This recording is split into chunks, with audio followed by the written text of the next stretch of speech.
আপনি আমার নবীকে যে দিক থেকে দেখবেন, যেদিন দুনিয়াতে এসেছে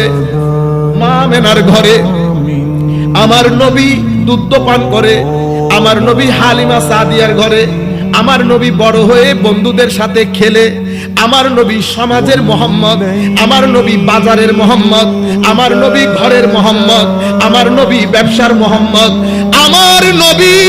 ব্যবসার সফরের মধ্যে গিয়েছে অনেক মানুষ নিয়ে, তখনও আমার নবী মানুষ, নবুয়ত প্রকাশ হয় নাই। কিন্তু আমার নবীর 63 বছরে একটা সেকেন্ড ছিল না যেই সেকেন্ডকে বেস করে মক্কার কুরাইশরা কিছু বলতে পারতো।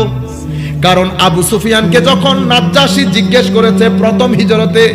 আবু সুফিয়ান আমি তোমাকে শুধু একটা প্রশ্ন করি, মুহাম্মদ কেমন সাল্লাল্লাহু আলাইহি ওয়াসাল্লাম, মুহাম্মদের চরিত্র কেমন? আবু সুফিয়ান রাদিয়াল্লাহু আনহু তখন ইসলাম কবুল করেন নাই, তখন উনি বলছেন নাজ্জাশী খলিফারে আপনাকে একটা কথা বলি, মুহাম্মদ সাল্লাল্লাহু আলাইহি ওয়াসাল্লামের সাথে আমাদের অনেক ক্ষেত্রে মত পার্থক্য, কোনো সন্দেহ নাই, আমাদের বাপদাদাদের ধর্মকে চ্যালেঞ্জ করেছে, কোনো সন্দেহ নাই,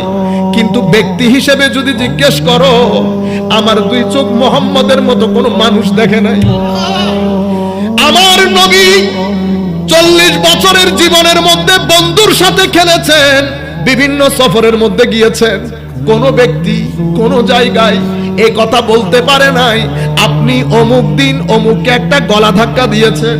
আপনি অমুক দিন অমুককে একটা গালি দিয়েছেন, আপনি 15 বছরের ছিলেন আপনি একটা ছেলেকে থাপ্পড় দিয়েছেন, আপনি 16 বছরের ছিলেন আপনি কোনো মেয়ের দিকে তাকিয়ে